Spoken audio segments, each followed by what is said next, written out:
Assalamualaikum warahmatullahi wabarakatuh. Innal hamdalillah nahmaduhu wa nasta'inuhu wa nastaghfiruh wa na'udzu billahi min shururi anfusina wa min sayyiati a'malina. May yahdihillahu fala mudilla lahu wa may yudlil fala hadiya lahu. Asyhadu an la ilaha illallah wahdahu la syarika lah wa asyhadu anna Muhammadan abduhu wa rasuluh sallallahu alaihi wa ala alihi wasallam. Ya ayyuhalladzina amanu taqullaha haqqa tuqatih wa la tamutunna illa wa antum muslimun, amma ba'd. Jemaah sekalian, Bapak Ibu yang berbahagia, kita mulai dengan kalimat syukur kepada Allah Jalla wa'ala. Alhamdulillah, pada kesempatan pagi hari ini kita dipertemukan oleh Allah di salah satu rumah Allah, masjid yang merupakan tempat yang paling Allah cintai di muka bumi ini. Tempat yang paling mulia, rumah Allah, rumah yang dimana dipakai untuk beribadah kepada Allah Jalla wa'ala. Alhamdulillah, kita bersyukur kepada Allah atas segala nikmat yang diberikan, ya, dan hari ini pun kita kembali dapat mendatangi majelis ilmu yang semoga Allah berkahi. Kita berharap diberikan ilmu yang bermanfaat, kita bisa mudah memahaminya, mudah untuk mengamalkannya. Bapak Ibu sehat semua? Sehatnya zahir dan batin? Zahirnya sehat, batinnya sehat? Alhamdulillah. Sudah soleh dan soleha semua? Sudah bertakwa semuanya? Sudah jelas sebagai penghuni sorga? Mau masuk sorga? Mau sekarang? Mau enggak sekarang? Ya, kalau mau sekarang harus mati dulu. Siap untuk mati? Enggak siap. Tapi kita berada di Masjid Husnul Khotimah loh. Nama masjidnya Husnul Khotimah. Kitanya gimana nanti? Ya, mudah-mudahan juga kita meninggalnya Husnul Khotimah. Apalagi kalau meninggalnya di Masjid Husnul Khotimah.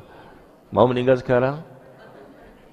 Kan meninggalnya di masjid, Pak. Masjid, nama masjidnya Husnul Khotimah. Dan wafatnya pun di masjid, lagi dengerin kajian tiba-tiba jatuh. Insya Allah Husnul Khotimah juga. Ya, yang nggak apa-apa Bapak Ibu, yang penting Bapak Ibu duluan, saya belakangan.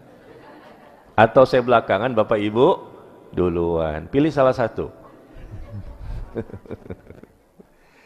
Baik, hari ini kita akan membahas kembali hadis Arba'in, kitab hadis Arba'in yang ditulis oleh Al-Imam An-Nawawi rahimahullah. Dan kita masuk kepada pembahasan hadis yang ke-9. Ya, hadis yang ke-9, silakan Bapak Ibu yang sudah punya bukunya, kitabnya, dibuka hadis Arba'in, atau yang belum punya buku hadis Arba'in, silakan searching di Google.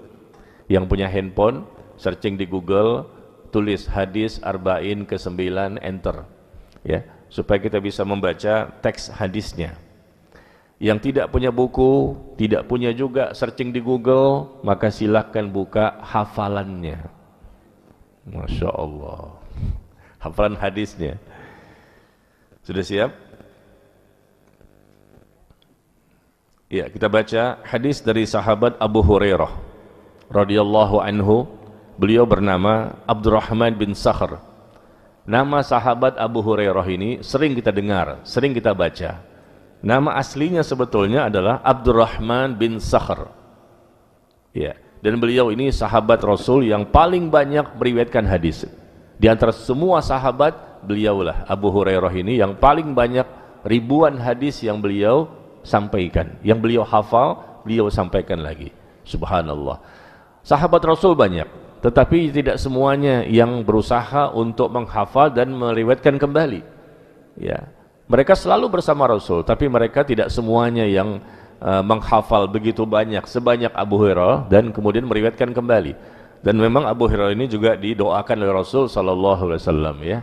Baik, jadi nama sebenarnya Abdurrahman bin Sakhr, dan Abu Hurairah artinya bapak kucing. Abu itu bapak, Hurairah ya itu kucing. Dan beliau pernah ditanya, mengapa engkau dijuluki dengan Abu Hurairah?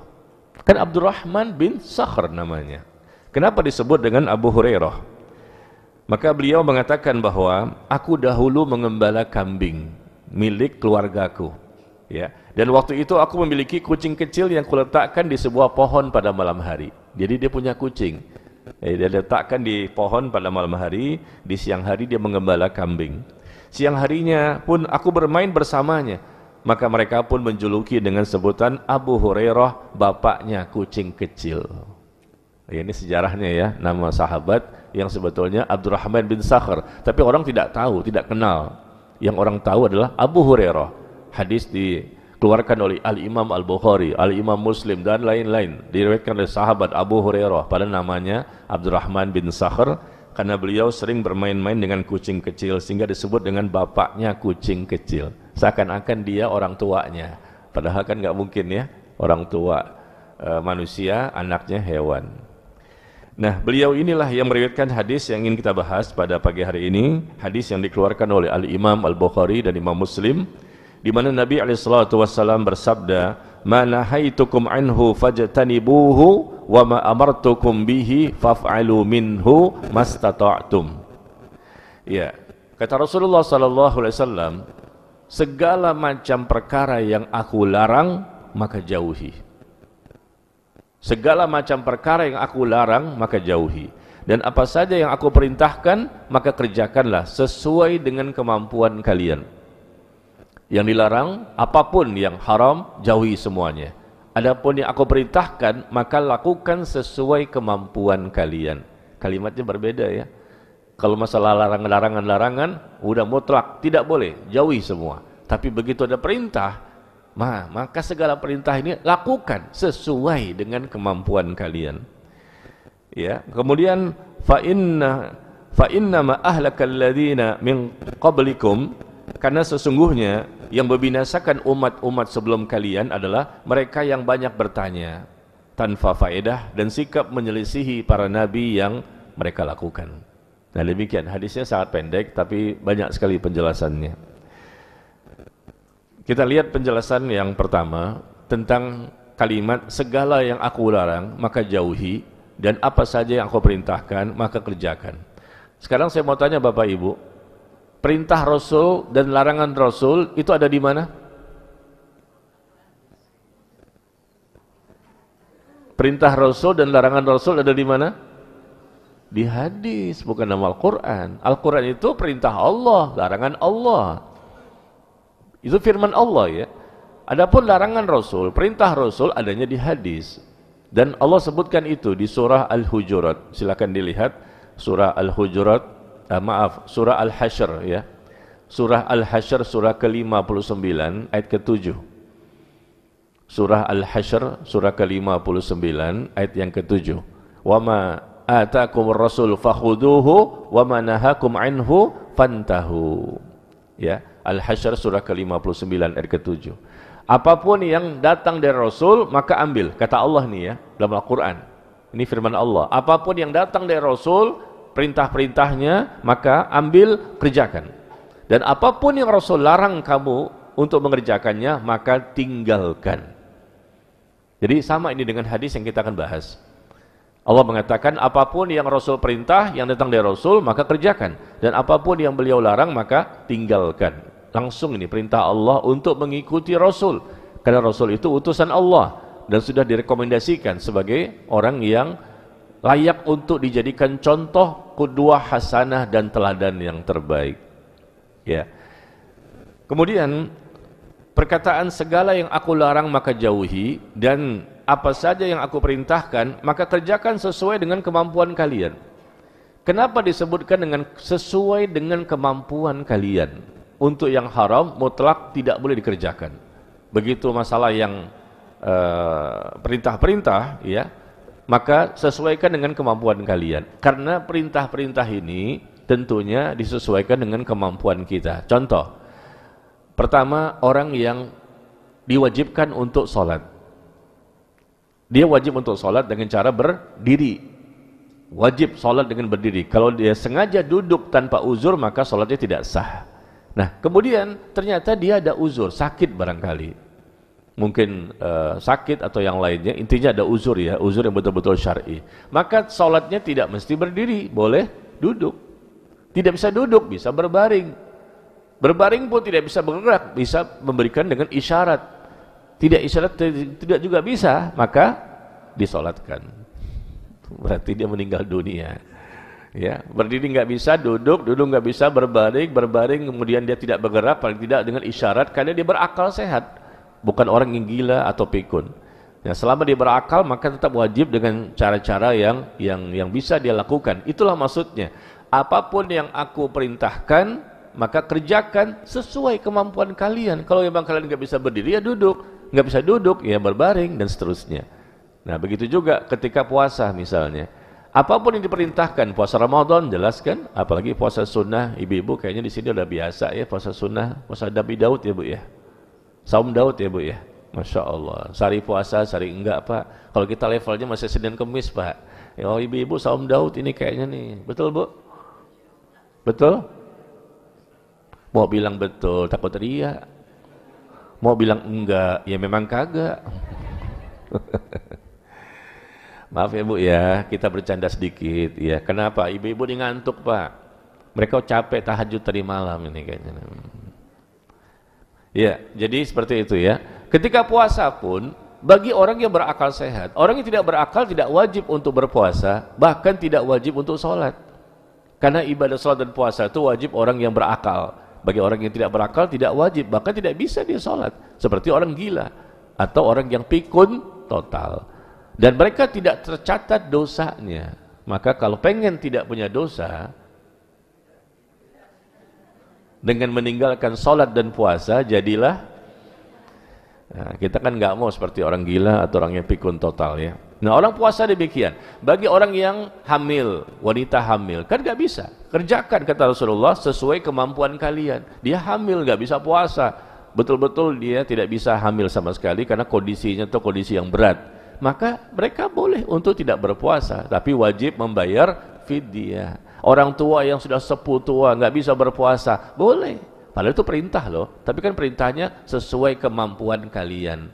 Orang yang sakit boleh tidak berpuasa, padahal itu perintah, tapi boleh ditinggalkan dan nanti dia bayar pada waktu-waktu yang lain. Begitu juga orang yang safar sebagai musafir, boleh untuk tidak puasa. Kan memang boleh bagi musafir ya untuk tidak berpuasa, apalagi kondisinya berat, tapi wajib untuk membayar puasa di hari-hari yang lain. Atau orang yang sakitnya menahun, sakit gak pernah sembuh-sembuh, maka boleh dia tidak berpuasa, tinggal nanti dia membayar fidyah. Seperti itu ya. Jadi Islam itu agama yang mudah. Inna dina yusrun. Sesungguhnya Islam agama yang mudah. Tidak ada agama yang lebih mudah dibandingkan Islam. Yuridullahu bikumul yusra wala yuridu bikumul usra. Allah menginginkan kemudahan bagimu dan Allah tidak menghendaki kesulitan bagimu. Allah ulang-ulang perkataan dalam Al-Qur'an bahwa Islam agama yang mudah. Agama ini agama yang mudah. Wa ma ja'ala 'alaikum fid din min haraj. Sekali-kali tidak. Allah tidak pernah menginginkan kesulitan bagimu dalam agama ini. Ya, demikian ya. Ini penjelasan yang insyaallah gampang dipahami. Intinya segala yang aku larang berarti haram, maka jauhi.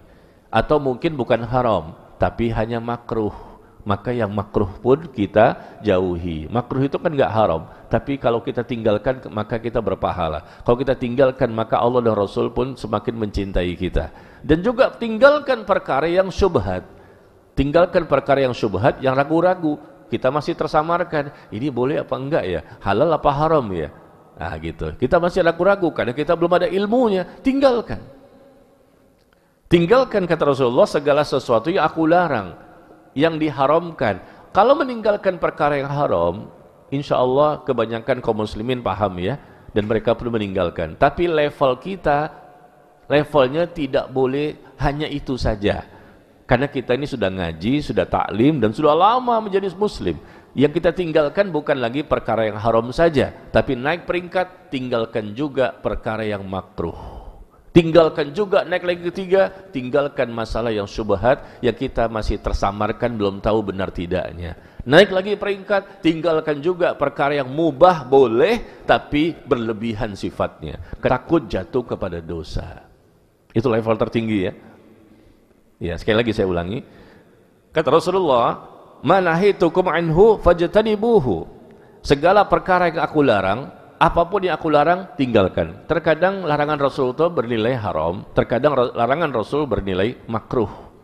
Ya, larangan-larangan ini bersifat makruh saja. Nah, sebagai seorang mukmin yang soleh dan solehah, mereka bertakwa, mereka ingin mengupgrade imannya menjadi lebih baik, maka tentunya tidak selamanya hanya meninggalkan perkara yang haram saja, tapi mereka naik peringkat, juga meninggalkan perkara yang makruh.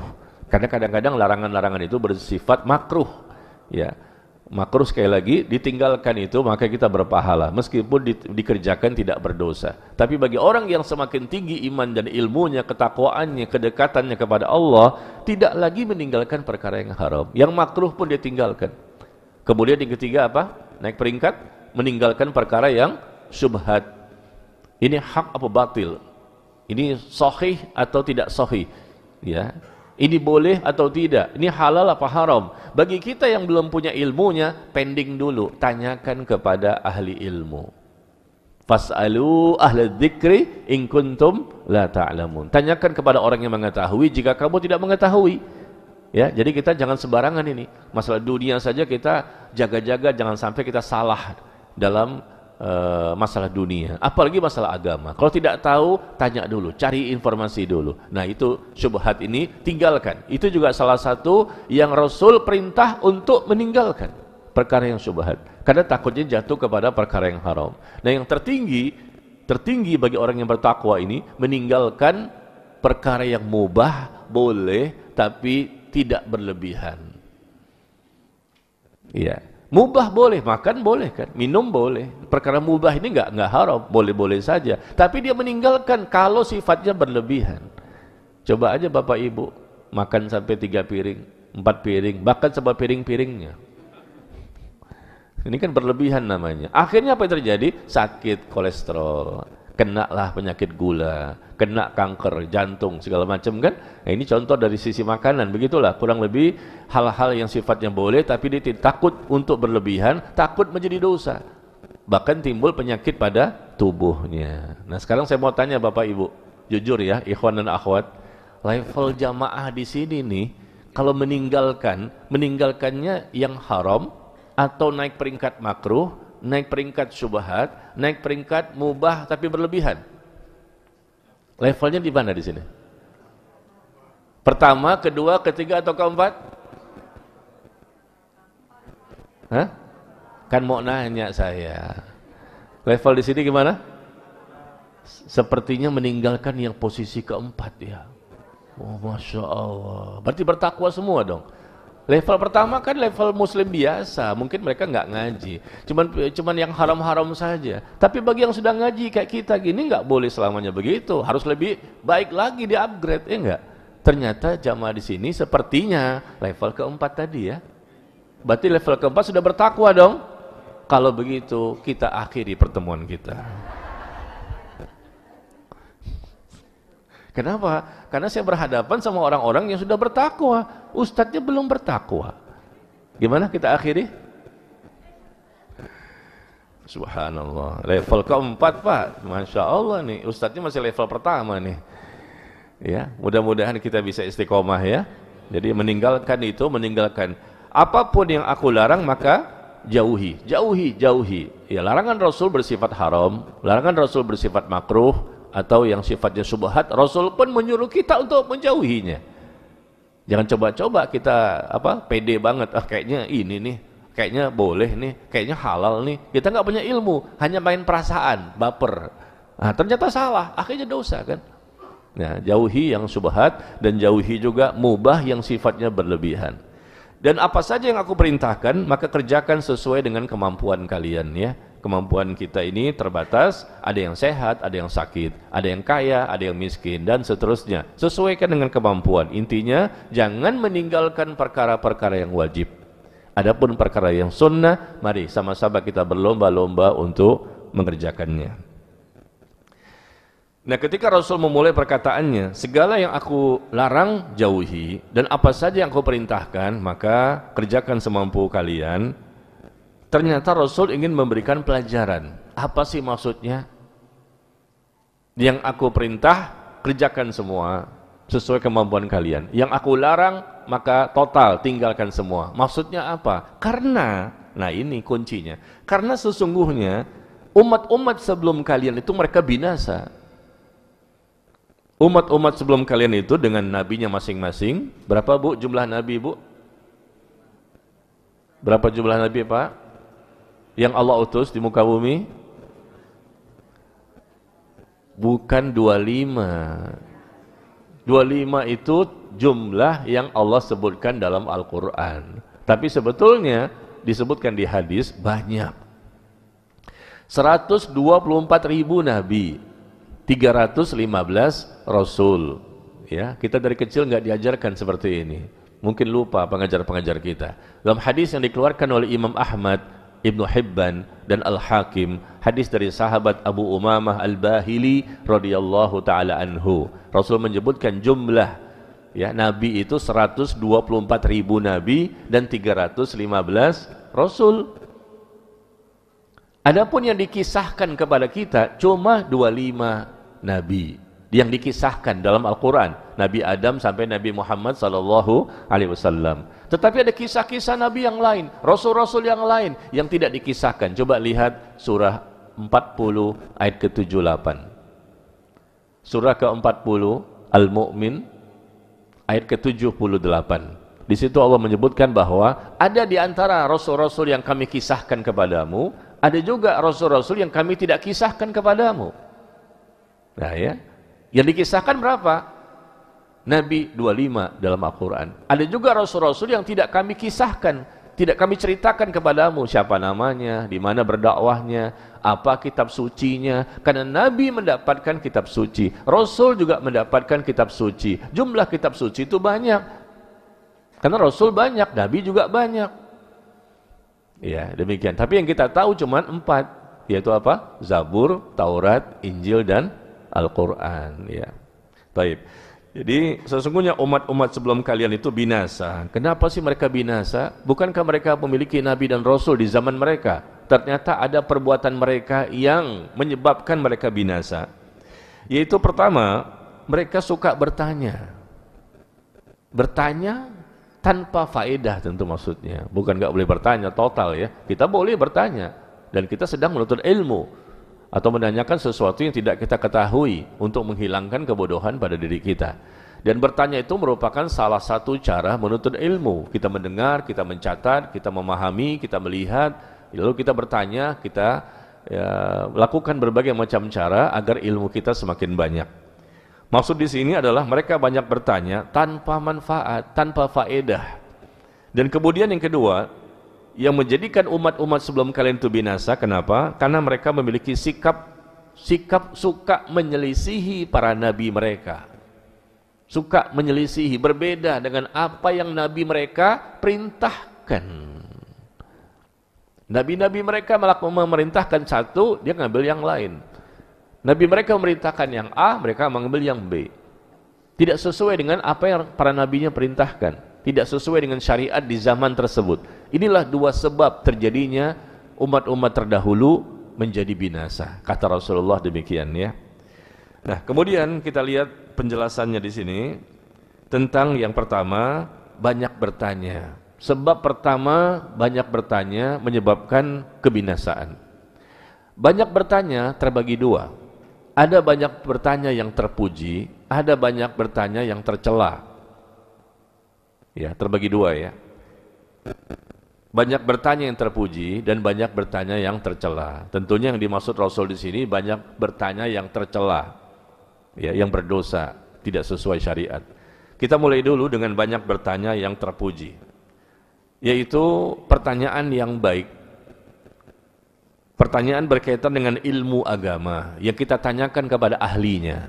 Tidak boleh ya Bapak Ibu ya bertanya kepada yang bukan ahlinya. Tentang masalah dunia pun kepada ahlinya. Coba Bapak Ibu ingin membangun rumah, tanya kepada orang yang kuliahnya fakultas hukum. Bisa nggak? Ingin bangun rumah, tanya kepada orang yang arsitek, teknik sipil. Bukan tanya kepada orang hukum, ahli hukum.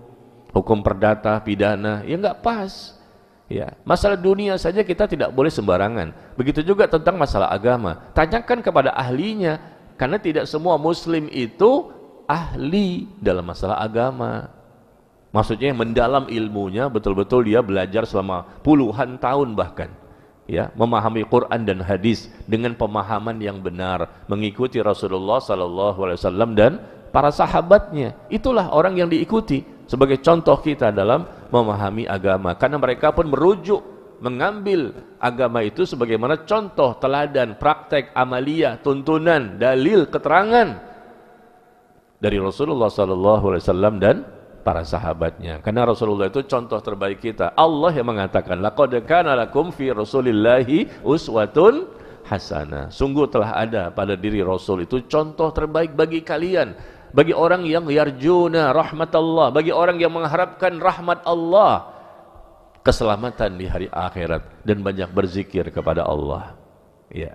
Jadi pertanyaan yang terpuji itu bertanya dalam masalah ilmu agama kepada ahlinya. Untuk apa? Untuk menghilangkan kebodohan, untuk bisa mengamalkan ilmu itu, bahkan untuk bisa menyampaikan kembali. Kalau bisa begitu. Jadi kita belajar ilmu agama ini dalam rangka untuk menghilangkan kebodohan. Saya sampai hari ini masih belajar, sampai mati pun saya masih belajar. Para ulama juga setiap hari mereka belajar. Nah, kenapa kita yang masih banyak sekali kekurangannya tidak mau belajar? Sedangkan menuntut ilmu ini hukumnya wajib. Talabul ilm faridah ala kulli muslim. Menuntut ilmu itu hukumnya wajib bagi setiap muslim. Sabtu libur, Ahad libur, tapi enggak digunakan untuk datang ke majelis ilmu. Tapi untuk sifatnya duniawi, ya Allah, semangatnya luar biasa. Ya. Untuk memperbaiki jasad semata, akhirnya banyak yang berolahraga. Bukan nggak boleh sebetulnya, tapi waktu itu kan bisa dipakai di waktu yang lain. Ketika sudah ada majelis ilmu di masjid, tentunya kita lebih prioritaskan untuk datang ke majelis ilmu ini. Kita ingin memperbaiki. Kalau olahraga berkaitan dengan jasad kita, tapi kalau dengan ilmu berkaitan dengan iman kita, hati kita, agama kita, dunia dan akhirat kita. Kalau berkaitan dengan ilmu agama itu luar biasa. Iman, ilmu, amal, dunia, akhirat, keberkahan hidup kita dapatkan, ketenangan, kebahagiaan. Kalau cuma olahraga, lari-lari sana sini, mungkin berenang atau apa misalnya, itu enggak ada kaitan dengan ketenangan, kebahagiaan, enggak mungkin bisa. Ala bidzikrillahi tatmainnul qulub. Hanya dengan zikir kepada Allah lah yang dapat menenangkan hati. Kita sedang berzikir kepada Allah di masjid ini, ya, masjid rumah Allah. Jadi pertanyaan yang baik adalah bertanya dalam masalah ilmu agama kepada ahlinya untuk tujuan menghilangkan kebodohan, ya. Kemudian kita menjadi orang yang benar dalam mengamalkan Islam ini, dan kalau bisa kita menyampaikan kembali kepada orang lain. Suami menyampaikan kepada istri dan anaknya, ya, ibu-ibu sebagai istri menyampaikan kepada suaminya, kepada anaknya. Bisa ya? Bisa menyampaikan? Tapi tolong ibu-ibu ya, kalau suami pulang dari tempat yang jauh, dia capek, jangan langsung disampaikan. Ya Pak ya, karena kita pengalaman nih Pak. Kita capek seharian mencari nafkah, pulang-pulang sore atau malam, ibu-ibu ini ngaji sehari 3 kali. Pagi di mana, siang di mana, sore di mana. Akhirnya numpuk, banyak banget ilmu di kepalanya. Nah, suami pulang, buka pintu, Assalamualaikum, sebentar Mas, Allah berfirman. Cepet banget, tunggu dulu suami istirahat dulu. Betul nggak Bu? Ibu-ibu gitu nggak? Karena hari itu 3 tempat didatangi, Masya Allah, Ustadz ini, Ustadz ini, Ustadz ini. Akhirnya hafal Qur'annya, hafal hadisnya. Ya, suami pulang langsung. Kata suami, lapar nih, capek. Sebentar, Rasulullah bersabda. Masya Allah, sabar atuh. Ada waktunya untuk menyampaikan ke suami. Betul gitu Bu? Caranya Bu? Enggak ya? Iya, subhanallah. Jadi tolong cari waktu yang pas ya, supaya menyampaikan kepada suami setelah kita menuntut ilmu. Atau pertanyaan-pertanyaan yang mulia yang terpuji ini berkaitan dengan sesuatu yang bisa menambah iman. semakin mendekatkan diri kepada Allah, semakin menumbuhkan rasa takut kepada Allah, semakin cinta kepada Allah. Itu pertanyaan yang terpuji. Pertanyaan-pertanyaan yang terpuji dan berpahala. Karena pertanyaan ini ya mengakibatkan tambah iman. Semakin bertanya, semakin tumbuh rasa takut. Semakin bertanya, semakin tumbuh rasa cinta kepada Allah.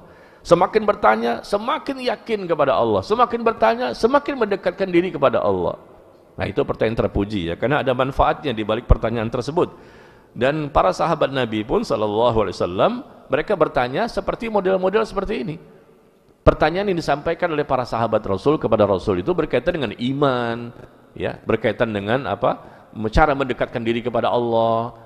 Ya, amal apakah yang paling utama yang mesti saya kerjakan supaya bisa semakin dekat kepada surga? Amal apa yang kira-kira untuk bisa semakin tumbuh rasa takut kepada Allah? Jadi bermanfaat semuanya ini. Itu boleh ya, bertanya yang positif ya, bukan bertanya yang negatif. Ada orang yang nanya aja terus, asal segera nanyanya rajin, tapi nuntut ilmunya nggak mau. Dan bahkan pertanyaan itu pun setelah dijawab tidak diamalkan. Itu kan musibah namanya.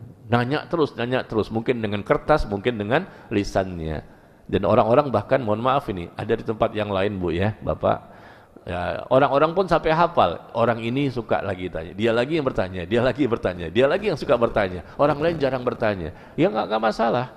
Kalau dia bertanya memang mungkin dia nggak tahu, tapi kita harapkan dia memahami dan mengamalkan. Tapi kadang kita kenal siapa dia, di mana rumahnya, dan bagaimana rumah tangganya segala macam, maka kita juga bertanya-tanya, kenapa yang ditanya tadi sudah disampaikan jawaban, tapi kok nggak diamalkan? Seharusnya diamalkan segera. Ar-rijal qawwamuna 'alan nisa, laki-laki itu pemimpin atas wanita. Qu anfusakum wa ahlikum nar, jaga dirimu dan keluargamu dari api neraka. Jangan sekedar iseng-iseng aja, iseng-iseng, apalagi undian berhadiah. Ini bukan undian berhadiah. Nanya itu karena niatnya karena Allah.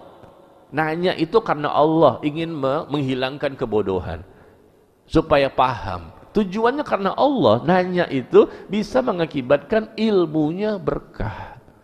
Bertanya itu dalam rangka ingin mengamalkan secara benar supaya dapat pahala dari Allah tabaraka wa taala. Ya.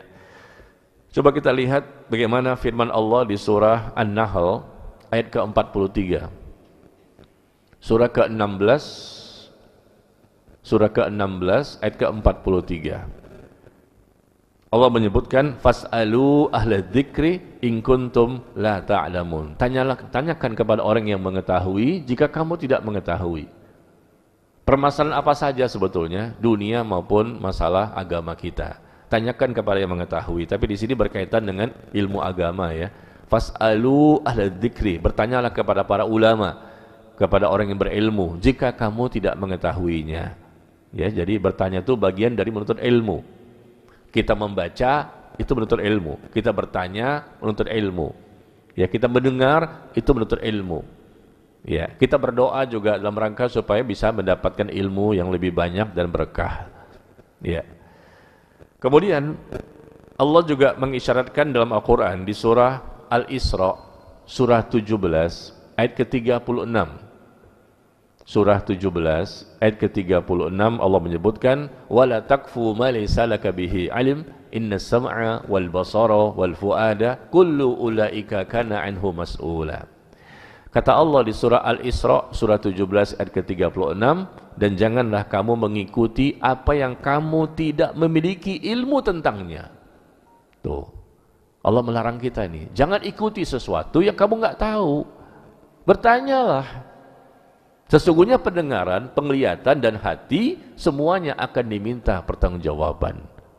Berat ini di akhirat nanti dihisab ya, pendengaran, penglihatan dan hati semuanya akan diminta pertanggungjawaban. Makanya Allah mengatakan di awal kalimat ini bahwa jangan kamu mengikuti sesuatu yang kamu nggak punya ilmunya. Berilmu dulu baru beramal, bukan beramal dulu baru berilmu. Ya, bisa Bapak Ibu? Ya, kita berilmu dulu nih. Makanya harus tahu sholat tuh bagaimana sih caranya. Berilmu dulu, paham tentang sholat, baru sholat. Jangan langsung sholat tanpa berilmu, nggak paham bagaimana cara, cuman ikut-ikutan saja. Kalau benar, kalau salah. Begitu juga dengan ibadah-ibadah yang lain. Semuanya kita berilmu dulu, dan itu bisa gampang sekali. Allah akan mudahkan kita. Karena Islam itu agama yang mudah. Walaqad yassarnal Qur'ana lidzikr fahal mim muddakir. Sungguh kami telah mudahkan. Sungguh kami telah mudahkan.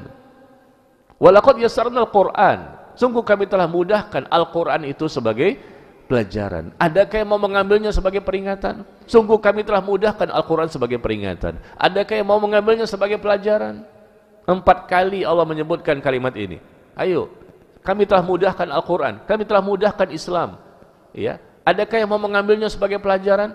Allah sebutkan di surah Al-Qamar. Ya, ayat ke-17, ayat ke-22, ayat ke-32, ayat ke-40. 4 ayat di surah yang sama. Al-Qamar surah keberapa, Bu? Ikhwan, surah Al-Qamar surah keberapa? 54. Alhamdulillah. Surah ke-54 ya. Ayatnya 17, 22, 32 dan 40. Kalimatnya sama di situ. Sungguh kami telah mudahkan Al-Qur'an sebagai peringatan, maka adakah yang mau mengambilnya sebagai pelajaran? Mudah kan sebetulnya? Jadi tidak ada kesulitan dalam Islam ini, kecuali bagi orang yang memang tidak mau belajar, jadi sulit jadinya. Bagi orang yang tidak mau mendapatkan, menggapai tambahan-tambahan hidayah berikutnya. Ya, jadi intinya di surah Al-Isra ini, jangan kamu mengikuti sesuatu yang kamu nggak punya ilmu atasnya. Berilmu dulu baru beramal dalam segala masalah. Ya. Kemudian Nabi mencela orang-orang yang bodoh, tapi tidak mau bertanya. Udah bodoh nggak mau bertanya lagi. Dan berbicara tanpa ilmu, akhirnya menyebabkan kebinasaan bagi dirinya dan orang lain. Ya, nggak boleh Bu, Bapak, kita ini istiqomah dalam kebodohan. Bodoh kok istiqomah. Ya, nggak boleh selamanya kita. Awalnya memang kita semua sama-sama kita nggak ngerti. Awalnya saya juga, kita sama semuanya. Tapi kemudian ada di antara kita yang berusaha untuk mencari tahu, belajar. Ya, kita semua sama, terlahir dalam kondisi tidak berilmu. Kita semua sama, terlahir sebagai bayi dalam kondisi tidak mengetahui. Ya, kemudian kita besar kita sekolah, belajar ini, belajar itu. Akhirnya kita tahu. Coba lihat bagaimana Allah katakan, wallahu akhrajakum min butuni ummahatikum la ta'lamuna syai'a. Dan Allah telah mengeluarkan kamu dari perut ibumu ketika ibu-ibu melahirkan kan? Dan Allah telah mengeluarkan kamu dari perut ibumu dengan melahirkan itu, dan kondisi kamu pada waktu itu, kata Allah, tidak mengetahui apapun sebagai bayi biasa. Itu Allah sebutkan di surah apa, Bu? Surah apa, Bu? Bapak? Nggak enak saya dari tadi ngasih tahu surah ini, surah itu. Takutnya Bapak Ibu udah tahu semua gitu. Kan di sini kelihatannya yang datang hafiz dan hafizah nih. Ya kelihatannya. Surah apa? Al-Isra, bukan Al-Isra yang tadi itu. Sekarang yang kalimatnya berubah lagi. Wallahu akhrajakum min butuni ummahatikum. Dan sungguh Allah telah mengeluarkan kamu dari perut ibumu dalam kondisi tidak berilmu, tidak mengetahui sedikit pun apapun. Kondisi kita sama semuanya. Tapi kemudian ada di antara manusia menjadi orang-orang yang berilmu. Awalnya sama kita. Di surah apa? An-Nahl ayat 78. Ya, surah 16 ayat ke-78. Ini panitia mana nih? Kalau bisa ada hadiah di sini loh untuk yang bisa jawab gitu ya. Hadiahnya kunci mobil atau apalah terserah ya. Kuncinya aja, mobilnya nggak ada. Supaya semangat untuk hadir nih. Apalagi dikasih iming-iming ya. Yang datang di pengajian Masjid Husnul Khotimah, yang datang doang, pulang dapat 2 juta. Wah, kayaknya semangat banget. Penuh nih masjid ya. Nggak muat ya. Karena apa? Fulus masalahnya. Bil fulus kulli syai'in tembus. Dengan uang orang akan semangat sekali ya untuk dunia ya. Tapi iming-iming dari Allah, sorga datang ke majelis ilmu. Cuman sorga doang. Kurang bersemangat ya. Selamat dunia akhirat, cuman gitu doang. Subhanallah. Ketenangan, kebahagiaan, cuman itu aja. Keberkahan, rahmat, ampunan dari Allah ketika datang ke majelis ilmu, ya cuman itu doang. Begitu cuma satu saja, ada uang, langsung ada gula, ada semut. Di mana ada gula, ada madu, semut datang dari mana-mana. Ya. Baik, ya jadi kita belajar dalam rangka untuk menghilangkan kebodohan, dan kita wajib untuk berilmu dan belajar ini sampai mati ya. Nah, kata Aisyah radhiyallahu anha, ni'man nisa, sebaik-baik wanita adalah wanita kaum Ansor. Sebaik-baik wanita. Mereka ini tidak terhalangi oleh perasaan malu untuk bertanya dalam rangka berusaha memahami agama ini. Kaum wanita dari kalangan Ansor. Ansor ini artinya penduduk Madinah asli. Ya, orang Mekah namanya kaum muhajirin yang berhijrah. Wanita-wanita Ansor ini terkenal, mereka ini adalah wanita yang suka bertanya. Sebaik-baik wanita, wanita yang dari kalangan Ansor. Mereka tidak terhalangi perasaan malu, mau nanya malu, mau nanya malu. Nah, sampai kapan kita bisa berilmu? Malu itu memang harus ada. Al-haya minal iman. Malu itu bagian dari iman. Gak punya malu, gak punya iman. Gak punya iman, gak punya malu. Itu selalu ada bersamaan ya. Tapi mereka tidak terhalangi oleh perasaan malu, meskipun mereka wanita solehah. Tidak terhalangi oleh perasaan malu untuk bertanya dalam rangka berusaha memahami agama ini. Bahkan sahabat Nabi yang bernama Abdullah bin Abbas radhiyallahu anhuma, beliau pernah ditanya. Ini sahabat Nabi ya.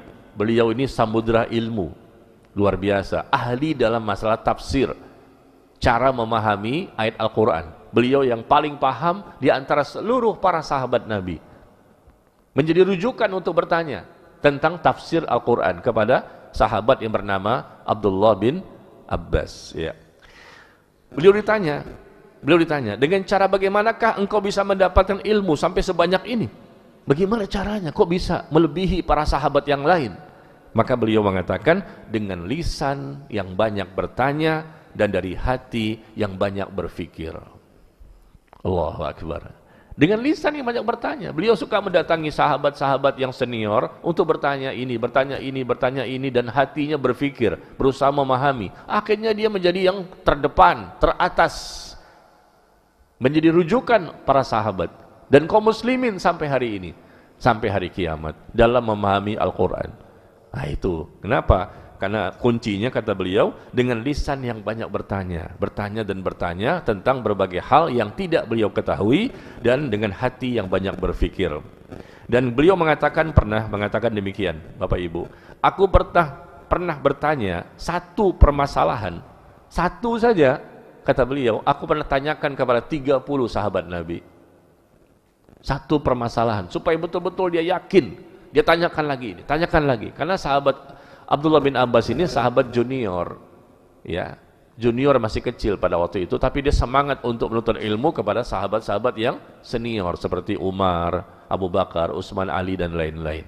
Dan satu permasalahan saja, kata beliau, aku tanyakan kepada 30 sahabat Nabi Sallallahu Alaihi Wasallam. Maka wajarlah yang jadi ulama itu pasti capek, letih, lelah dia selama hidup di dunia. Kita pengen jadi ulama nih, hafal Quran 30 juz. Tapi kerjaannya apa? Makan tidur. Enggak bisa jadi ulama. Enggak bisa paham kita. Bahkan datang ke Masjid Husnul Khotimah juga tidur. Ada enggak di sini? Ada enggak di sini? Sengaja saya ngomong supaya melek matanya. Iya. Tentunya ada yang ngantuk juga kan? Biasa, jam-jam ngantuk ini. Waktunya tidur ya. Karena tadi malam habis menghatamkan Al-Quran. Mungkin begitu kayaknya ya. Betul Bapak? Menghatamkan Al-Quran ya? Al-Ikhlas, Al-Falaq dan An-Nas. Ya. Baik, sekarang kita lihat ya, pertanyaan terpuji tadi, pertanyaan-pertanyaan berkaitan dengan ilmu agama. Atau pertanyaan terpuji berikutnya adalah pertanyaan yang kedua ya, yang terpuji, pertanyaan yang sebetulnya orang itu sudah tahu jawabannya. Ini terpuji. Dia bertanya sesuatu yang dia sudah tahu. Tapi dia bertanya, dia lontarkan pertanyaan itu di majelis agar diketahui jawabannya oleh orang-orang lain. Itu positif kan? Innamal a'malu bin niat. Amal tergantung pada niat. Dia bertanya bukan untuk dirinya. Dia bertanya untuk orang lain, supaya orang lain itu tahu bahwa ini seperti ini jawabannya, seperti ini ilmunya. Itu positif. Yang penting niatnya, bukan untuk ya menjadi orang yang sombong atau yang lainnya ya. Bermanfaat untuk orang lain. Ini yang terpuji. Nah sekarang kita masuk yang poin kedua, banyak bertanya yang tercela. Seperti apakah yang menyebabkan kebinasaan pada umat-umat sebelum kita? Pertama, banyak bertanya yang tercela adalah banyak bertanya pada saat masih turunnya wahyu. Wahyu masih turun tapi sudah ditanya agak jelimet ya, rumit, rinci, detail. Ini tentunya dihindari. Wahyu masih turun. Dikhawatirkan memberatkan nanti kaum muslimin. Coba kita lihat ayatnya Al-Maidah 101. Di surah Al-Maidah ayat 101. Bapak Ibu nggak usah buka Quran lagi sebetulnya, bagi yang sudah hafal ya. Bagi yang sudah hafal, nggak usah buka lagi. Ya. Al-Maidah 101. Allah berfirman, "Ya ayyuhalladzina amanu", wahai orang-orang yang beriman, jangan kalian menanyakan kepada nabimu. Jangan tanya kepada nabi ya, hal-hal yang jika diterangkan kepada kalian justru akan menyusahkan kalian. Jangan tanya kepada Nabi. Nabi pada waktu itu masih hidup ya, bukan sekarang kan. Ya, jangan tanya kepada Nabi perkara-perkara yang jika diterangkan kepada kalian justru akan menyusahkan kalian. Jika kamu menanyakannya ketika Al-Quran sedang diturunkan, niscaya akan diterangkan kepada kalian. Allah telah memaafkan kalian tentang masalah ini. Artinya apa? Rasul belum selesai menjelaskan, sudah ditanya macam-macam. Dan tanyanya pun kayaknya mendesak gitu. Nah ini yang terlarang. Ini berkaitan ada orang yang bertanya tentang masalah haji. Kata Rasulullah, haji itu hendaknya dikerjakan. Dan ini hukumnya wajib, termasuk bagian dari rukun Islam. Maka tiba-tiba nih, sahabat bertanya, ini asbabun nuzulnya. Sahabat dia bertanya, ya Rasulullah, apakah haji itu diwajibkan seumur hidup, setiap tahun? Nah ini kan pertanyaan yang luar biasa. Rasul tidak pernah menjelaskan seperti itu. Haji itu cuma sekali seumur hidup, bukan setiap tahun. Tapi dia bertanya, ketika datang perintah untuk haji, kata Rasulullah, kerjakanlah haji. Dan haji itu kan ya bukan berbeda dengan sholat ya. Kalau sholat kan tetap tiap hari 5 waktu ya. Kalau haji kan sekali seumur hidup. Tapi dia bertanya, apakah dikerjakan setiap tahun? Rasul nggak menjelaskan demikian, tapi bertanyanya seperti itu. Nah itu maksudnya bertanya yang tercela. Rasul tidak menjelaskan, tapi dia bertanya secara detail. Padahal sama-sama tahu gitu loh, bahwa haji itu cuma sekali seumur hidup yang wajib. Jangan bertanya-tanya lebih detail. Takutnya apa? Takutnya wahyu belum turun, tiba-tiba Allah katakan iya, wajib tiap tahun. Nah, gimana caranya? Akhirnya kita kerepotan kan? Bagaimana kita nih Bu di sini, Bapak? Wajib tiap tahun, sekali aja belum? Tiap tahun lagi wajibnya. Apa ini nggak memberatkan? Ya, bagi orang yang punya harta pun belum tentu bisa setiap tahun. Apalagi yang nggak punya harta, yang sakit. Jadi sahabat ini bertanya tentang apakah diwajibkan setiap tahun. Ya, tentunya itu tidak usah ditanya hal seperti itu, karena memang Rasul hanya mensyariatkan bagi kaum muslimin untuk haji sekali saja seumur hidup. Ya, apalagi Ibu, Bapak yang sekali seumur hidup selain haji, umroh, apalagi? Hah? Nikah. Oh nikah. Alhamdulillah, ahli nikah berkata, nikah sekali seumur hidup. Memang gitu? Hah? Wajibnya sekali, bolehnya cuma sekali? Ya enggak lah, nikah enggak mesti sekali ya. Bagi orang-orang yang membutuhkannya boleh 2 kali kan ya. Bagi yang barangkali istrinya meninggal, boleh enggak Bu nikah lagi si suaminya? Kan meninggal istrinya, atau mungkin istrinya sakit, berat, enggak bisa melayani, boleh enggak nikah lagi Bu? Atau istrinya betul-betul sehat walafiat, boleh nggak nikah lagi? Boleh nggak Pak? Nambo cie ya? Ya, artinya itu dibolehkan, dihalalkan dalam Islam, tapi tidak Tidak dianjurkan bagi orang-orang yang tidak punya kemampuan. Kan bagi yang mampu supaya adil. Kalau nggak mampu jangan, nanti terjadi dosa nanti. Terjadi kezoliman, merusak citra Islam, merusak citra sunnah, merusak citra poligami, merusak citra pernikahan. Ya, bagi yang mampu-mampu saja, yang mampu jangan. Ya, cukup satu sajalah di Tanjung Mas satu. Tanjung Mas satu. Terus? Komplek perumahan Tanjung Mas satu, istrinya, terus sisanya di sorga. Allahu Akbar. Setuju, Bu? Iya, sisanya di sorga setuju, Pak. Di dunia enggak ya? Iya, baik. Jadi seperti itu ya. Adapun sholat tidak bisa kita tinggalkan, ya, kecuali wanita yang sedang haid atau orang yang gila atau orang yang sangat pikun, maka tidak berdosa ya. Begitu juga puasa, setahun kita kerjakan ini cukup 1 bulan saja di bulan Ramadan. Zakat, Bu, per tahun. Karena saya dapat WA dari seorang ibu-ibu bertanya, Pak Ustadz, zakat itu saya sudah keluarkan pada tahun yang lalu, setelah itu saya nggak keluarkan lagi. Kan sekali seumur hidup, Pak Ustadz. Siapa yang mengatakan demikian? Ibu belajar di mana? Kaget saya. Dia dapat pelajaran bahwa zakat itu dikeluarkan sekali seumur hidup, sama seperti haji. Waduh, nggak bisa. Bahwa zakat itu setiap tahun, la zakata fi malin hatta yahula alaihil haul. Kata Rasulullah sallallahu alaihi wasallam, tidak ada zakat pada harta sampai harta itu berlalu sampai 1 tahun. Tiap tahun dikeluarkan zakat itu, bukan sekali seumur hidup seperti haji. Oh gitu Ustadz, berarti saya udah berapa tahun nggak ngeluarin ini? Bertahun-tahun tidak mengeluarkan zakat, dosa besar itu. Padahal dia sholat, dia ngaji, taklim, ya, haji umroh berkali-kali, tapi zakat dia kira cuma sekali seumur hidup. Kenapa ini? Karena memang kurang barangkali dia belajarnya, kurang banyak bertanyanya. Seharusnya kita kayak Abdullah bin Abbas tadi, satu permasalahan saja dia tanyakan kepada berapa banyak sahabat yang lain? 30. Luar biasa itu baru belajar. 30 sahabat. Dia sahabat juga, tanya kepada 30 sahabat.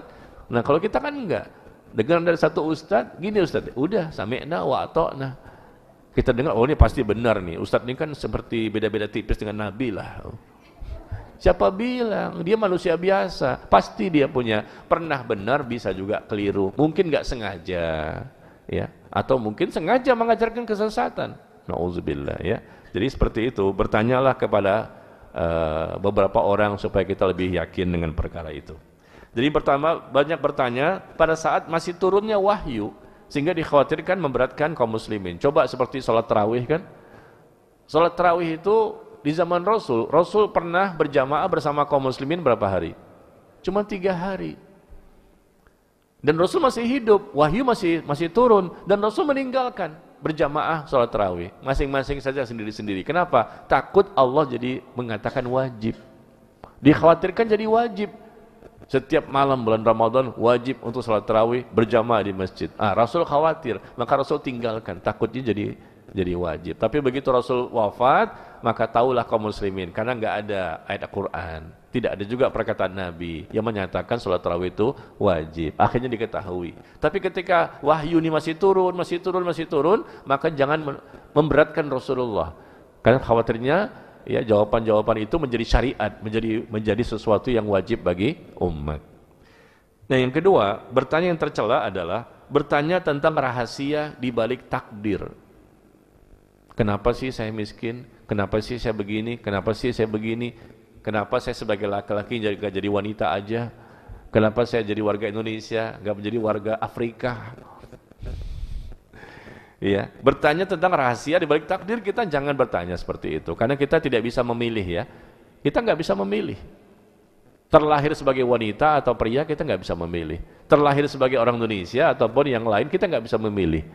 Ya, tapi ada takdir-takdir yang memang kita bisa terjadi dengan izin Allah, dengan sebab kehendak kita. Ya, itu pilihan ya. Fa'alhamaha fujuraha wa taqwaha. Ya, kami ilhamkan kepada mereka jalan ketakwaan dan jalan keburukan. Jangan bertanya tentang rahasia di balik takdir atau waktu kapan terjadinya hari kiamat. Ya, kita nggak tahu. Atau hakikat ruh, Roh itu seperti apa sih yang ada di jasad kita? Warnanya apa? Bentuknya bagaimana? Ini cara bertanya yang tercela. Jangan tanyakan hal-hal seperti ini. Kemudian yang ketiga, bertanya yang tercela adalah bertanya tentang kaifiat sifat Allah. Ya, bertanya tentang kaifiat, bagaimanakah sifat Allah itu? Seperti contoh, bagaimanakah wajahnya Allah? Nah, ini nggak boleh kita tanyakan ya. Bagaimana caranya Allah itu berada di atas arsy? Tidak ada yang bisa mengetahuinya kecuali Allah. Allah hanya sedikit memberikan informasi tentang dirinya sendiri, sedikit saja. Kita nggak usah capek-capek memikirkan Allah. Allah nggak ditanya tentang apa yang Allah perbuat, tapi kita lah yang ditanya tentang apa yang kita kerjakan. La yus'al amma yaf'al wa hum yus'alun. Itu ayatnya. Allah tidak ditanya tentang apa yang Allah lakukan, tapi kita yang ditanya nanti di akhirat tentang apa yang kita kerjakan. Ayat itu ada di mana Bapak Ibu? La yus'al amma yaf'al wa hum yus'alun. Di mana ayatnya? Di surah Al-Anbiya, surah ke-21, ayat ke-23. Ya, surah ke-21, ayat ke-23. Yang keempat, bertanya yang dapat menjadikan seseorang itu ya tidak bermanfaat atas pertanyaannya atau bahkan menjadi berdosa karena tanpa faedah, membinasakan umat-umat sebelum kita. Yaitu sekedar bertanya, tidak untuk mengamalkan. Sekedar bertanya, tapi tujuannya tidak untuk mengamalkan, tidak untuk memahami makna ayat dan hadis. Hanya nanya aja iseng, nanya. Nah, ini pertanyaan seperti ini yang dapat membinasakan orang-orang sebelum kita. Yang kelima, pertanyaan yang tercela adalah sekedar hanya ingin menguji ustadznya. Ini kelima ya, mohon maaf kita masukkan karena memang termasuk ini. Bertanya sekedar untuk menguji aja. Ini ustadz tahu nggak ya? Coba pengen tahu ayatnya di mana, hadisnya apa. Ini terjadi. Saya dapati ada jamaah yang seperti itu tipikalnya. Sekedar dia ingin menguji, bukan dia nggak tahu. Sekedar ingin, gimana ustadz gini, gimana ustadz? Kalau nggak tahu, nah itu kan nggak tahu kan dia ilmunya di bawah saya itu. Kita katakan ustadz manapun pasti terbatas pengetahuannya. Dia manusia biasa.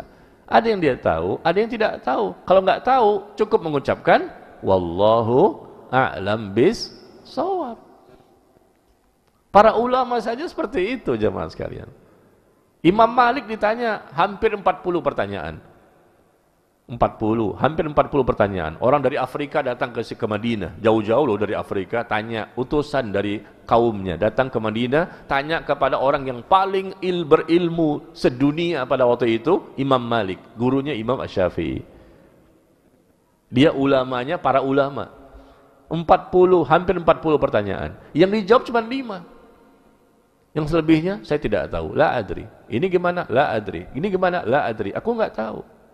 Dia tidak malu untuk mengatakan saya tidak tahu. Kenapa? Pertanggungjawaban nanti di akhirat berat. Kalau nggak tahu, ya bilang aja nggak tahu. Selamatkan diri kita dulu. Kalau kita asal jawab saja, tercatat itu sembarangan, tanpa ilmu kok berani menjawab-jawab. Ya, jadi bukan ingin membenarkan ya seorang ustadz yang tidak mampu menjawab, tapi maksudnya adalah contoh-contoh dari para ulama itu sangat banyak sekali. Ya, para sahabat pun demikian. Ketika mereka memang tidak tahu, mereka katakan tidak tahu. Itu adalah bentuk rasa takut mereka kepada Allah. Ya, jadi jangan sekedar menguji ustadznya ya. Alhamdulillah kalau ada ustadz yang diuji ternyata berhasil, dia bisa menjawab. Tapi ada juga yang tidak bisa menjawab karena keterbatasan ilmu yang mereka miliki. Yang keenam, pertanyaan tercela adalah bertanya tentang permasalahan yang tidak akan pernah terjadi. Pertanyaan yang sebetulnya itu tidak akan pernah terjadi. Tapi ditanya-tanya juga, untuk apa seperti ini? Tidak mungkin terjadi, tidak pernah terjadi. Pak Ustadz, saya mau tanya, oh silahkan, gimana? Bisa nggak ya saya kekal hidup di dunia ini? Bisa nggak Pak Ustadz saya nggak mati selama-lamanya? Ini kan nggak mungkin, tapi kalau ditanya, ini misalnya, seperti itu. Ya, pertanyaan-pertanyaan yang sebetulnya tidak usah ditanyakan karena nggak mungkin. Bisa nggak Pak Ustadz kalau kiamat tuh nggak usah terjadi? Nggak mungkin juga. Bisa nggak sorga dan neraka tuh hancur? Ya nggak mungkin juga.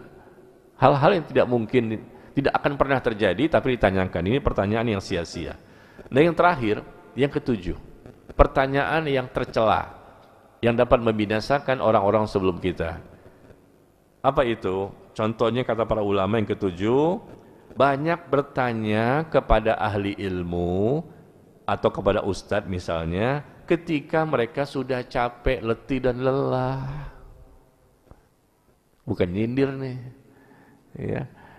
Banyak bertanya kepada ustadz, kepada ahli ilmu tentang suatu permasalahan, tapi ustadz itu udah capek, letih dan lelah, dia pengen istirahat, tapi ditanya terus. Itu nggak boleh juga. Itu pertanyaan yang tercela. Cara bertanyanya, waktunya, timingnya tidak tepat. Ya, kalau seperti ini kan nanti dibuka sesi tanya jawab nih. Ya enak kan? Memang kita sedang menuntut ilmu. Tapi kadang-kadang ada ustadz tuh lagi makan, Bu. Lagi makan, Ustadz gimana hadisnya? Ya Allah, Ustadz gimana ayatnya? Ya Allah, lagi makan keselak tuh. Nggak enak dia makan, nggak nikmat. Itu terjadi pada saya juga. Iya, kita lagi makan, bukan nggak boleh bertanya, nanti dulu dong. Kita Ustadz lagi nikmati, baru masuk tuh ikan, akhirnya masuk tulangnya.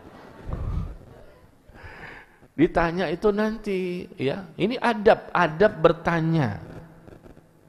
Lihat kondisi ustadznya, orang yang kita tanya tuh bagaimana, kondisi lagi makan dan makannya pun nggak bisa kelihatan. Kita lihat kan, oh lagi enak tuh makannya tuh. Udah kita biarkan dia istirahat dulu, barangkali waktu-waktu istirahat, jangan dicecer dulu. Apa tahu cecer, Bu? Bahasa apa Betawi ya? Dicecer terus dengan pertanyaan-pertanyaan. Ya, kapan dia istirahatnya? Karena dia manusia biasa kan, dia bukan malaikat. Dia juga bisa capek, letih dan lelah.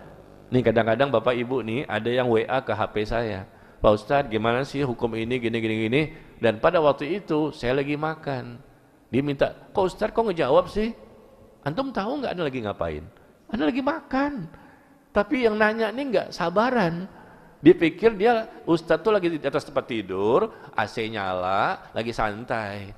Padahal pada waktu itu lagi makan, lagi mandi, ada tamu di luar ruang tamu. Mungkin lagi bawa mobil, nggak bisa jawab langsung. Tapi yang nanya ini, dia nggak tahu kondisi Ustadz, tapi minta segera. Tolong jawab dong Ustadz, jawab. Ya Allah, ini terjadi pada saya, Bu. Ya, seharusnya kan sabar, Ustadz itu insya Allah akan menjawabnya. Dia samakan kondisi dia dengan kondisi Ustadz, padahal berbeda. Nah, contoh kayak gini nih, kan lagi saya ceramah nih, kan nggak mungkin saya jawab pertanyaan di WA kan. Tapi yang nanya di WA nih, nungguin nih. Dia nggak tahu kalau saya lagi ceramah. Ustadz kok nggak jawab sih? Ustadz. Dia nggak tahu lagi ceramah ini. Nah itu adab yang tidak bagus dalam bertanya itu. Ya tercela seperti itu ya. Seharusnya dia bersabar. Nanti pada waktunya sudah selesai kajian, barangkali sudah selesai istirahat, selesai makan, dia akan jawab insyaallah taala. Ya. Nah demikian ini. Hadis yang kita bacakan tadi ya, bahwa umat-umat terdahulu itu mereka binasa karena mereka banyak bertanya tanpa faedah ya. Dan yang kedua, suka menyelisihi para nabi mereka. Suka menyelisihi. Jadi maksudnya nabi mereka tidak mengajarkan, tapi mereka membuat sendiri aturan-aturan baru dalam masalah agama. Suka menyelisihi. Ya, para nabinya tidak mengharamkan, mereka mengharamkan. Para nabi yang tidak mengajarkan, mereka berani membuat sesuatu ya untuk membuat tambahan-tambahan dalam masalah agama ya. Demikian ini menjadikan mereka binasa. Sampai di sini kita buka sesi tanya jawab. Silakan Bapak Ibu yang ingin bertanya, mungkin lewat kertas atau mungkin langsung.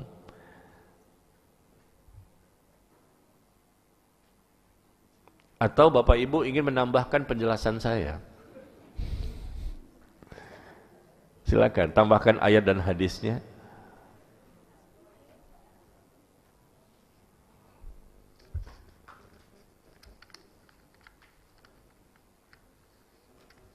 Ya, yang pertama ya.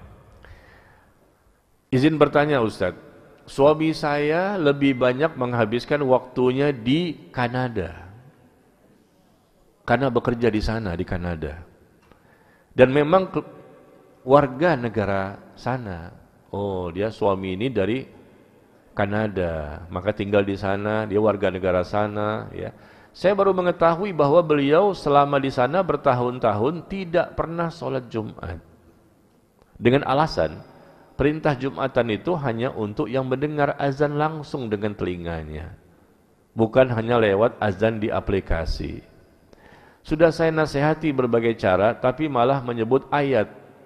Ya, berani menjawab dengan ayat. Apa ayatnya? La yukallifullahu nafsan illa wus'aha. Allah tidak berikan beban kepada seorang hamba melainkan sesuai dengan kesanggupannya. Bagaimana sebaiknya sikap saya sebagai istri, Pak Ustadz?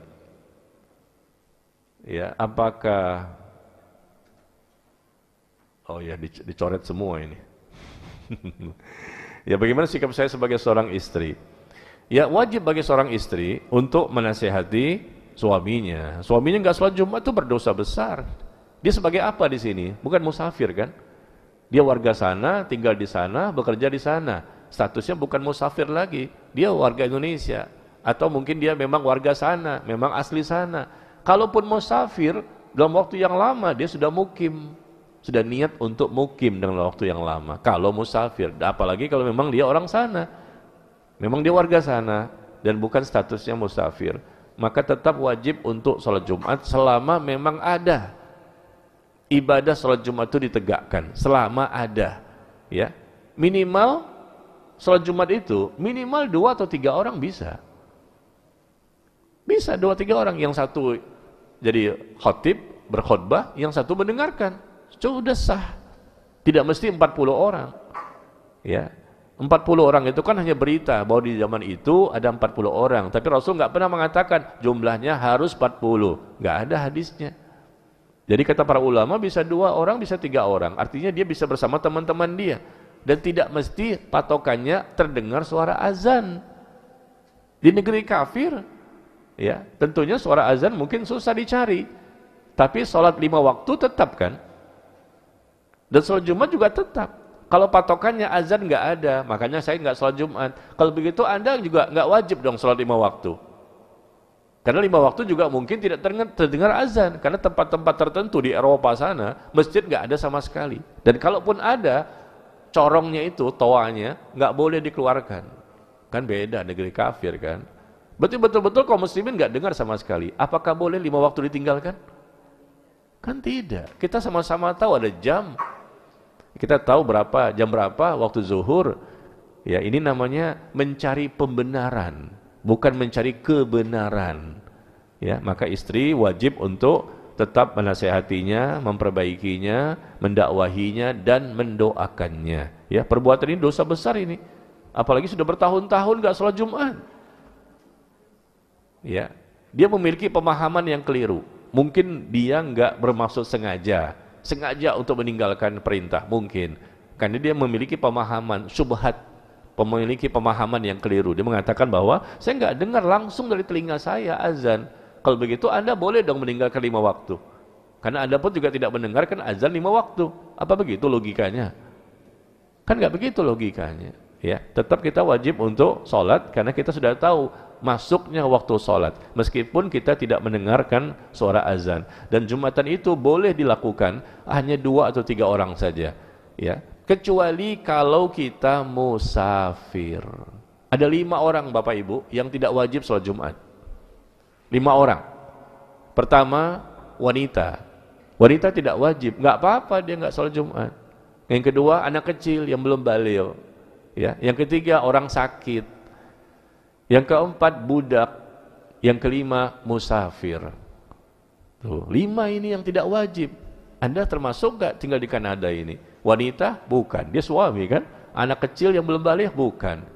Dia sakit? Enggak. Dia budak? Bukan. Dia musafir? Musafir juga enggak. Berarti dia wajib untuk mendirikan sholat Jumat bersama teman-teman yang lain. Kalaupun enggak ada, dia bisa dengan teman-temannya aja. Selama ada 2 orang, bukan 1 orang ya. Kan sholat Jumat itu kan ada khutbahnya kan. Nah khutbahnya kalau dia sendirian siapa yang dengerin? Minimal 1 khutbah, 1 dengerin. Pendek-pendek saja. Ya, khutbah kedua nanti selesai. Sekedar untuk mensahkan ya khutbah tersebut. Setelah itu bisa sholat Jumat berjamaah, atau dia bisa mendatangi tempat lain meskipun azan nggak terdengar, tapi dia tahu di sana tuh ada dilaksanakan. Misalnya contoh nih Bapak Ibu tinggal di sini, misalnya, di sini nggak terdengar suara azan, tapi ternyata di kompleks sebelah tuh ada, maka kita harus ke sana kan, meskipun di sini nggak terdengar azan, misalnya, tapi kita tahu di sana ada, maka kita berjalan ke sana. Ya, kalau selama memang masih bisa dilakukan perjalanan ke sana, maka lakukan, karena dekat, nggak jauh ya. Kecuali kalau sampai, misalnya kita tinggal di sini, Jumatan ada Pak Ustadz, cuma di Bandung. Ya, kalau di Bandung namanya musafir dong, ya maka itu nggak mesti harus ke sana.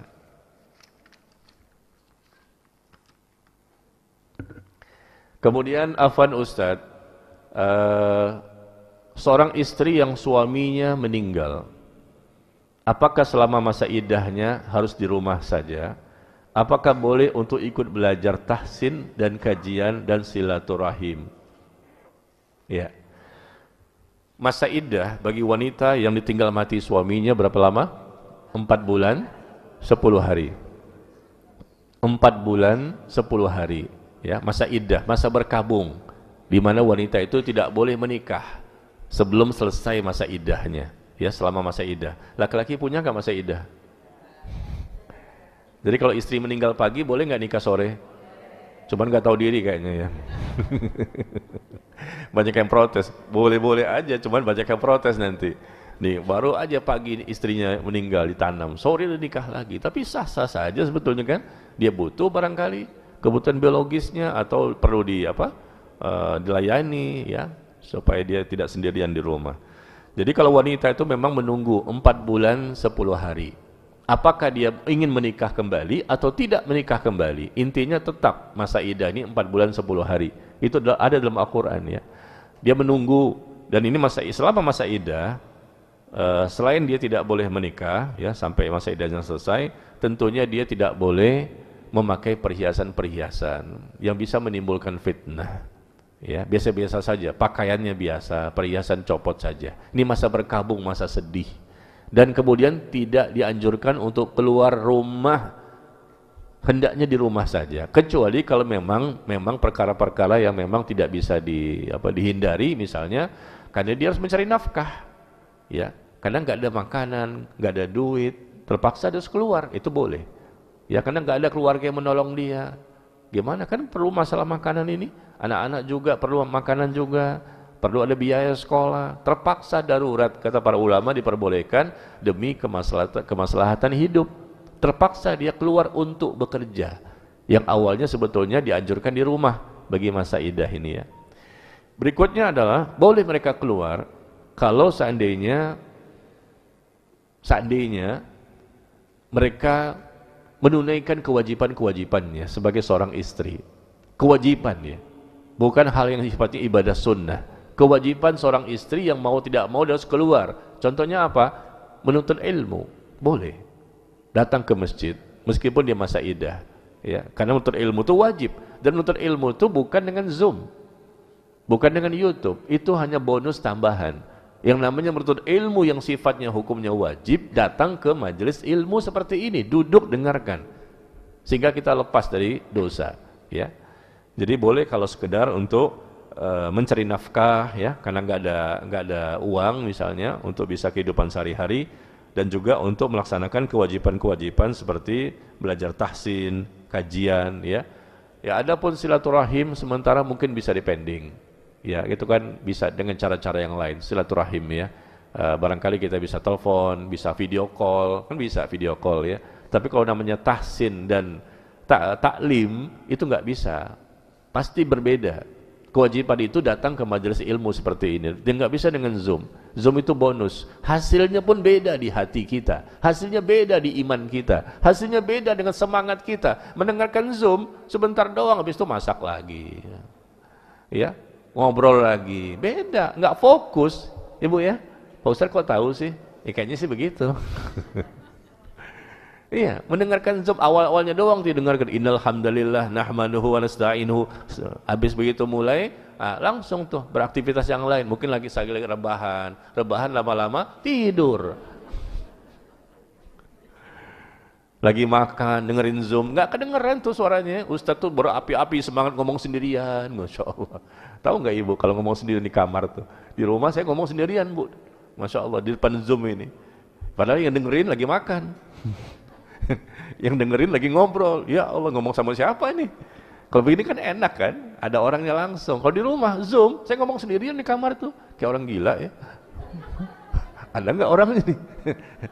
Saya ngeliatin handphone aja. Ada nggak dia orang nih? Bu, baru. Oh iya Pak Ustadz, ada suaranya doang nih.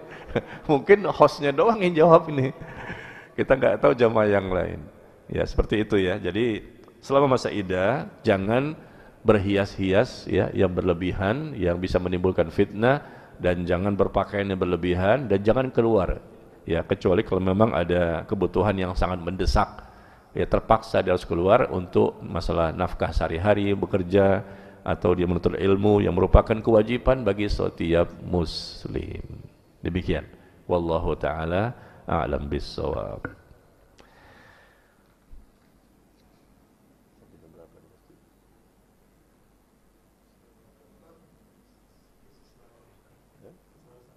Ya, silakan Pak. Waalaikumsalam.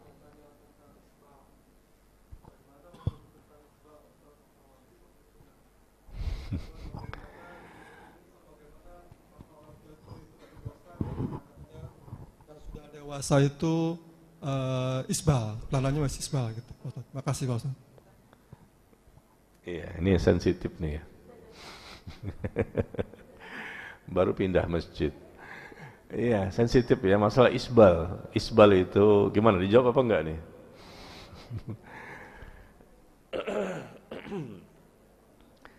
Isbal itu menjulurkan celana atau kain atau jubah di bawah mata kaki. Dan itu larangan bagi laki-laki. Seorang laki-laki tidak boleh menjulurkan celananya, kainnya, kain sarungnya, jubahnya di bawah mata kaki.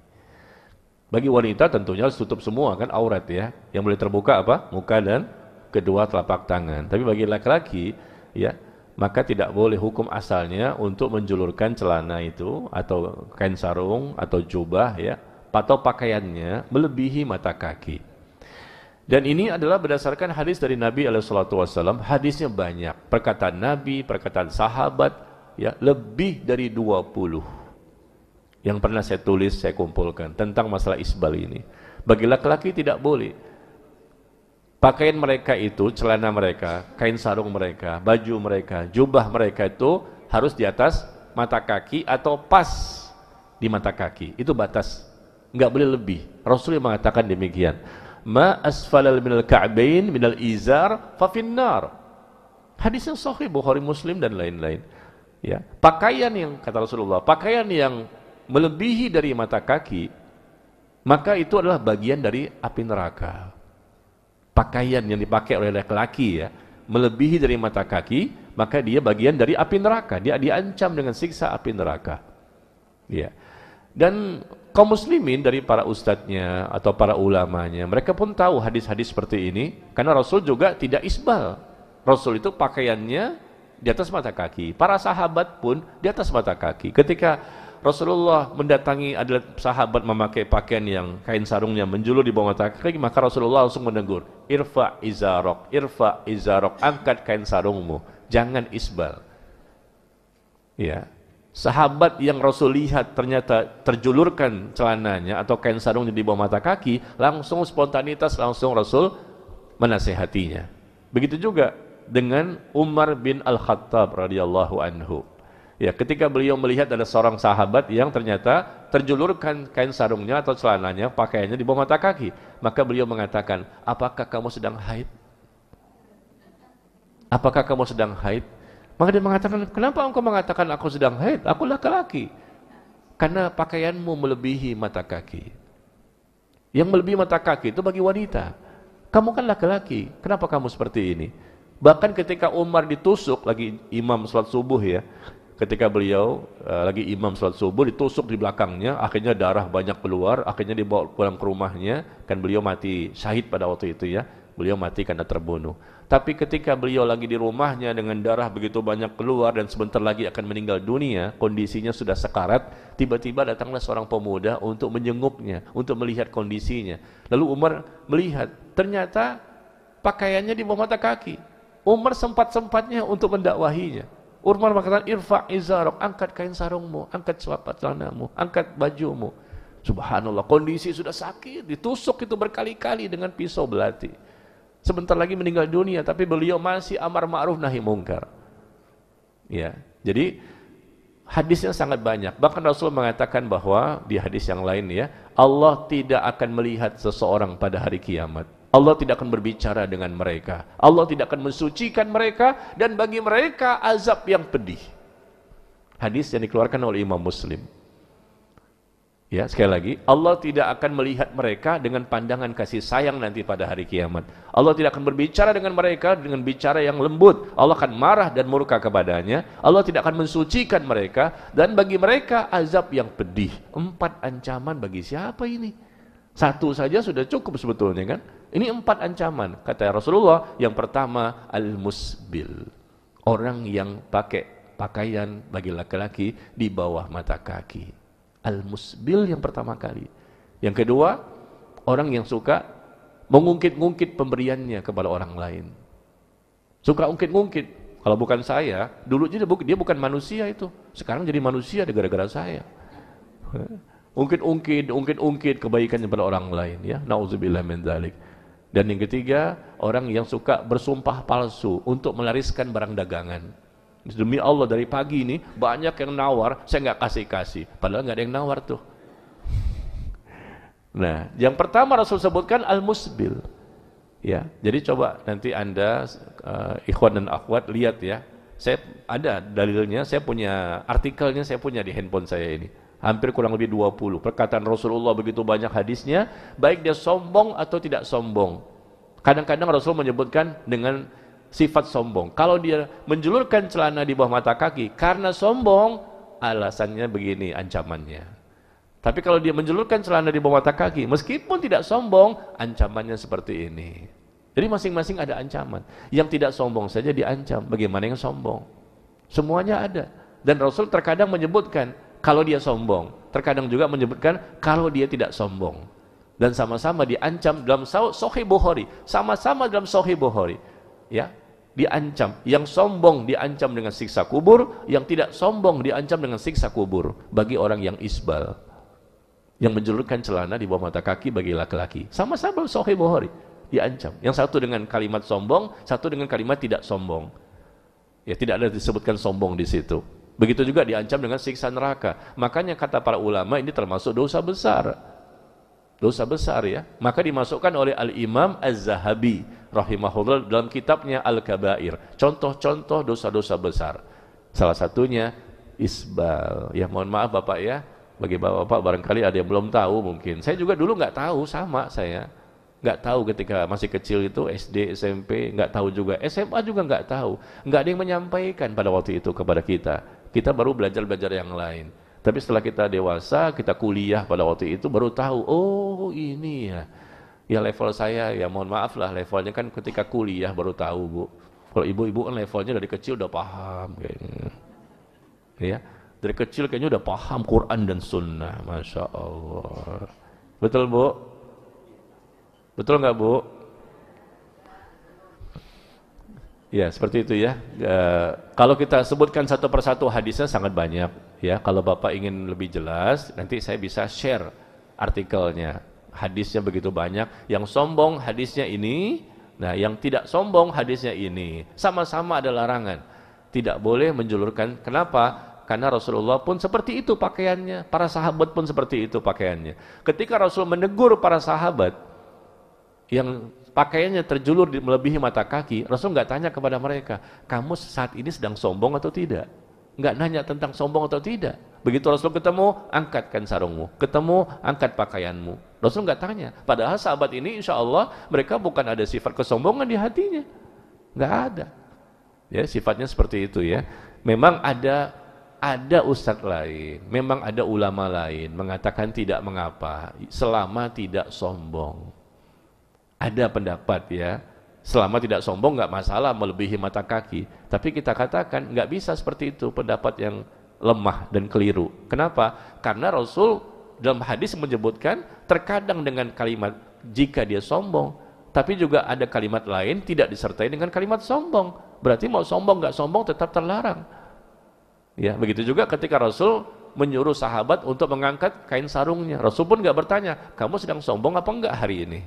Nggak ditanya juga. Pokoknya ketemu siapapun, angkat. Kenapa? Karena Rasul nggak suka umatnya memiliki, laki-laki maksudnya ya, laki-laki itu memiliki pakaian dengan cara seperti itu. Apalagi di zaman itu, dan di zaman ini juga sama, sepertinya ada unsur mubazir berlebihan dan menunjukkan kemewahan dan kesombongan. Apalagi ketika ya wanita-wanita nih, sebetulnya kan wajib tertutup semua ya, tapi kadang-kadang sombong juga ketika nikahan. Pakai pakaian itu Bu, yang panjang ekornya itu. Apa tuh, pakaian apa namanya Bu? Kalau nikah-nikahan kan pakai putih-putih itu, yang wanita-wanita seperti Lady Dan itu ketika nikah sama Pangeran Charles, itu dipegang ekornya tuh panjang sama berapa banyak itu. Itu menunjukkan apa? Mubazir, dan itu menunjukkan kemewahan dan kesombongan. Panjang banget padahal dia jalannya susah tuh. Dipegang sama orang banyak. Kenapa harus panjang-panjang dengan ekor panjang? Untuk menunjukkan kebangsawanannya, menunjukkan kekayaannya. Nah, itu bagi wanita juga nggak boleh jika sampai seperti itu kan. Nah, bagi laki-laki juga begitu. Di zaman itu, di zaman Rasulullah, orang-orang ya Quraisy, orang-orang kafir Quraisy itu, mereka suka memanjang-manjangkan pakaiannya sampai kena ke tanah itu sengaja untuk apa? Apa istilahnya Indonesianya itu? Pakaiannya sampai kena ke tanah? Ngesot ya? Apa? Lengser. Nyengser. Saya agak susah bahasa Indonesia ini. Karena saya orang asing sih, orang-orang Depok. Ya begitu, jadi mereka untuk menunjukkan kekayaannya dan kebangsawanannya, mereka orang-orang kafir Quraisy itu suka melebih-lebihkan pakaiannya, bagi laki-laki, dengan jubahnya itu. Nah, jadi Rasulullah melarang umatnya seperti itu, ya. Dan bukan hanya khusus untuk di zaman itu saja, karena Rasul nggak mengatakan di zaman itu saja, tapi Rasul memerintahkan umatnya, kapanpun zamannya sampai hari kiamat, untuk tidak memiliki dan menggunakan pakaian seperti itu. Demikian ya. Adapun tadi orang tua apa? Ini nomor 2. Apakah orang tua itu berdosa kalau anaknya isbal? Ya, orang tua kalau mereka mendiamkan, tidak menyampaikan, tidak membimbing dan tidak mendidik anaknya, ya, tentunya mereka berdosa dalam segala apapun. Mereka mendiamkan saja anaknya melakukan kesalahan, maka mereka berdosa orang tua itu. Tapi kalau orang tua sudah menyampaikan, sudah mendidik, sudah membimbing, sudah mengarahkan, sudah menasehati, sudah mendakwahi, sudah mengingatkan berkali-kali misalnya, apalagi anaknya udah besar kan ya, masa mau dipukul? Bahkan lebih kuat dia dibandingkan orang tuanya, nggak mungkin kan? Nah, sudah menyampaikan tapi nggak ada perubahan, tentu orang tua tidak berdosa lagi, karena dia sudah maksimal untuk qu anfusakum wa ahlikum naro, jaga dirimu dan keluargamu dari api neraka. Sudah dilakukan oleh dia berbagai macam cara supaya anak ini soleh dan soleha. Ternyata qadarullah wa masya'a fa'ala, anaknya belum juga bisa berubah. Kadang-kadang nggak sholat juga, jangankan masalah isbal, nggak tertutup juga auratnya, terbuka auratnya. Orang tuanya diam-diam aja, nggak mendakwahi, itu orang tuanya berdosa. Demikian ya, wallahu taala a'lam bissawab. Barangkali sampai di sini ya pertemuan kita. Sepertinya Bapak Ibu sudah capek duduk ya, dan ingin pulang untuk mengkhatamkan Al-Quran lagi. Betul Bu, Bapak? Alhamdulillah, senang saya dengan jamaah di sini, suka mengkhatamkan Al-Quran. Ternyata tinggal 3 surat lagi yang belum dikhatamkan, Al-Ikhlas, Al-Falaq dan An-Nas. Demikian, wallahu taala a'lam bis-shawab. Wa sallallahu ala nabiyyina Muhammad walhamdulillahirabbil alamin. Subhanakallahumma wa bihamdika asyhadu an la ilaha illa anta astaghfiruka wa atubu ilaik. Wassalamu alaikum warahmatullahi wabarakatuh.